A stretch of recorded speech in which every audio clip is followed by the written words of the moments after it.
Good morning, everyone. How are you doing today? So something I have known that I needed to create is a video, kind of what am I seeing in my market today? All right, if you've been following me on this channel, you know that I look at my real estate market every day. I've been doing it for 20 years. It is frankly what has allowed me to build a portfolio to achieve financial independence. It is something I believe you can do if you can find 20 minutes a day. I teach, I talk about learning your market, understand what's going on. But most importantly, I want to save you time, right? And what I want to do now is just give you my opinion on my market, what I see today. I think it applies to most suburb markets. I do not believe what I'm about to share is what I would call an urban market. I can't say that I have watched San Francisco or New York for 20 years. I would never pretend to know what is going on at the street or local or area level in one of those markets. But when you want to talk about Fresno, California, a market I have watched daily for 20 years, my opinion at least carries some weight. And then you tie into the fact that I have been aggressive buying, selling, repositioning at different points. And at least historically speaking, I've got a couple of things right several times. So I don't pretend this about to be gospel. I do call it at least an informed decision, an informed opinion. But again, I share this just to show what, if you take the time to learn your market, if you need help, my course is there. But this is what I think will happen when you look at it repeatedly. I think a lot of people take my course, they're into it 5, 6, 7 days, and like, I don't get it. And then by like day 15 or 20, it's like, aha, I get it. So let's talk about things that you will see. So I have a list of things, no particular order. Number one, who is dominating the market today? If you follow this channel, you know I talk about consumers and cost of capital. But when you're looking at the real estate market, there always is a dominant force, or it kind of oscillates, it moves. Today, without question, and like I have never seen before, the owner-occupant, the first-time home buyer, is dominant. Now, again, remember, I focus on affordable homes. I focus below the median. In that market, and we will talk about others momentarily, below the median, affordable owner-occupants are dominating the market. If the property is clean, I have never seen this ratio before. It feels like 90-10, meaning 90% of the buyers are owner-occupants, 10% are still investors, first-time landlords trying to buy. But who is winning today? First-time home buyers. They have the cheapest debt, the least down payment, so frankly, they can raise their bids, and many of them are paying over asking. They're adding acceleration clauses, they're waiving inspections, lots of things. So who is dominating today? Owner-occupants, first-time buyers. To be clear, again, I look at my market every day. This was not the case in January, and it may not be the case next January. But where we are today, probably the rest of the year, first-time buyers, clean properties below the median, they're winning. They're dominating the market. The inventory is so low, they're winning, right? That's something. So that's a piece of data. I will hit on that piece of data here momentarily. The second thing that is real, again, I invest in Fresno. It's not a vertical city. It is a suburb of, or not really a suburb. It's 2.5 hours away from the Bay Area. It's about 4 hours away from LA or Southern California. What we are seeing is urban flight is real. I interview brokers, real estate agents on this channel, and they are talking about out-of-area buyers coming in. The thing about the out-of-area buyers is they are buying above the median homes, right?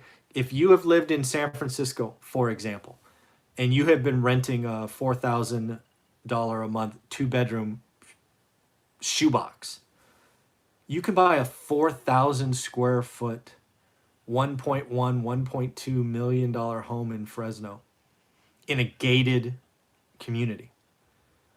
That is happening.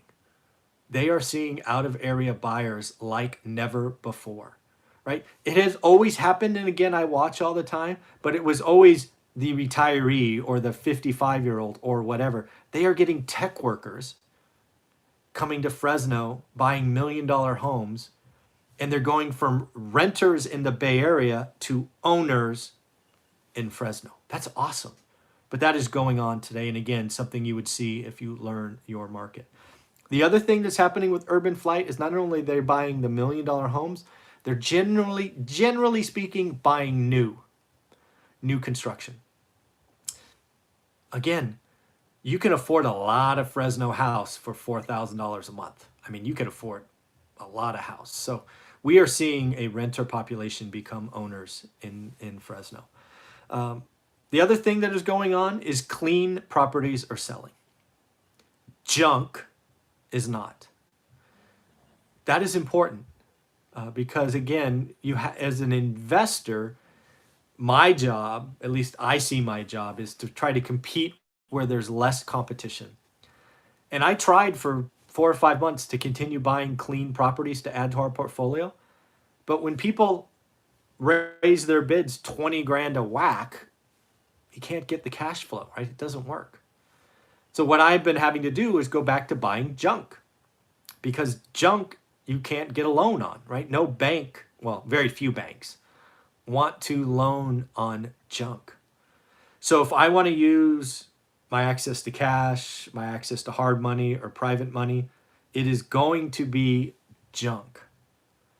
But here's where we tie it back to the first-time homebuyers that we started this communication.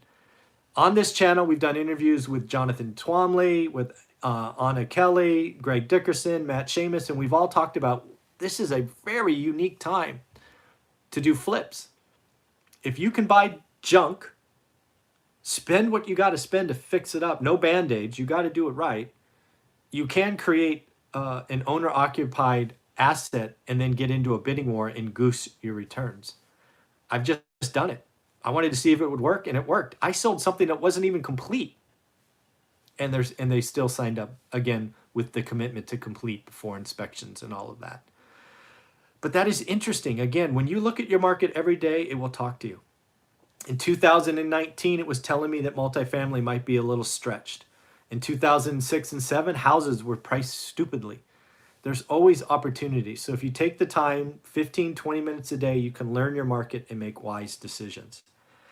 Second, what I am seeing, back to junk, is we are starting to see older landlords get frustrated. How do I know that? Well, I've just recently found sellers, really it's agents, that are listing multiple properties from the same owner. One agent reached out to me and said, hey, my landlord, my seller, is selling 6 houses right in your wheelhouse. What do you think? And I said, well, of course, what are they priced at? And right now they're priced at a point that doesn't make sense for me, but this tells me the trend is coming. This is kind of the first mover, and they are junk. So while this agent and seller are trying to get top dollar, I'm pretty convinced they won't, or at least some of those won't sell because they're too small or they're not good quality. But again, I do believe this is a sign of things to come. Landlords, mom and pop landlords, owned it for a long time, up in age, just that's how time works, aren't very happy. And they're going to become sellers. And if they choose to sell tenant occupied, they're really cutting down on the market that can buy their stuff. And I'm going to try to buy a lot of it. Because again, I think I want to own houses in the environment we're going in. We're going to see a couple of years of really nice appreciation in the suburbs in Fresno, in my opinion. The other thing that I think is going to become interesting, this might be late 21, late 22, and I've talked about it again during interviews on this channel, so subscribe if you haven't already, is creative financing, right? First brought to me by Pace Morby, probably 6-9 months ago on this channel. He's been on twice.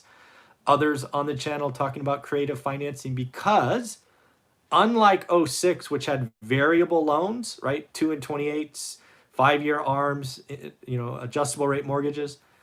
Today it's all fixed rate debt, and fixed rate debt under 3% is really valuable. If we go into the inflationary environment that I see coming, if we go into an environment where interest rates go up, we might be able to do some creative financing with owners that need to sell that don't have equity. But if we can get that mortgage, right, via creative financing, that will be interesting. As I have admitted many times, I do not yet have great experience in this. I understand it intuitively. I've read a lot about it. I got Pace Morby on speed dial.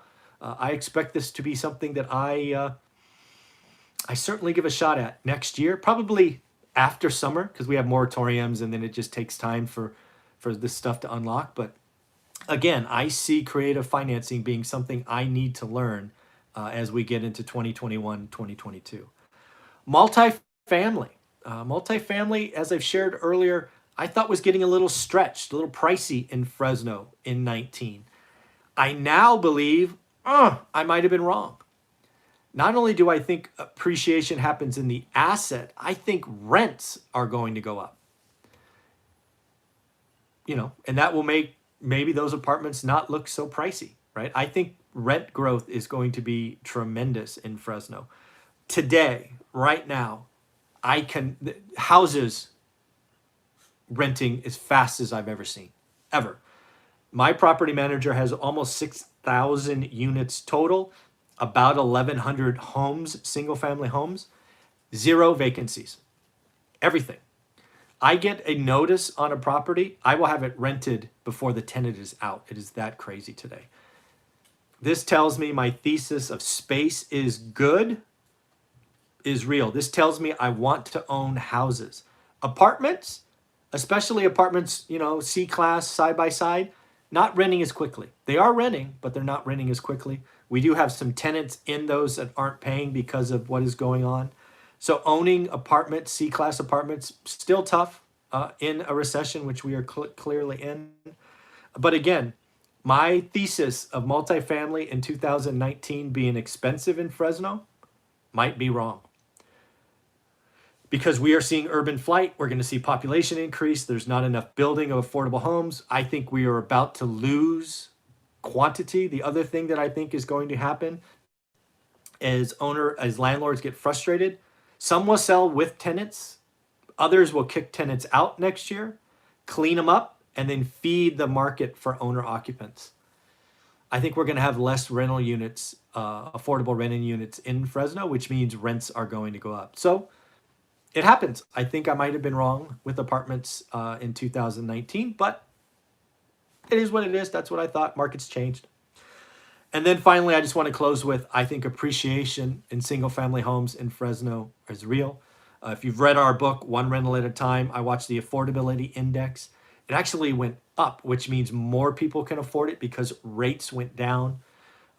I've seen Fresno have double-digit appreciation for years before I invested in that environment. I see it coming again.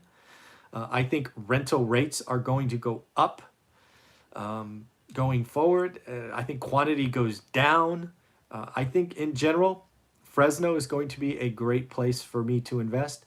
It is tough being a first-time landlord, first-time investor. It's tough, very expensive, no supply. I do think maybe stuff unlocks after the election, after the moratoriums. So learn your market, watch it, see what's going on. So I just want to let you know what I'm seeing. Again, I talk about it all the time. I thought I wanted one video with my thoughts on my market entirely. So let me know what you think. Is Fresno like yours? Maybe you're in an urban city and it's entirely different. I don't know, but that's what I got going on. Thank you for watching. If you're still watching, please subscribe. Give me a thumbs up. I got 23 people, 25 people watching now and only 4 thumbs up. That's not good. So help me out. Hit the thumbs up button, hit subscribe, and have a wonderful day. And please let me know what you see going on in your market. Bye-bye.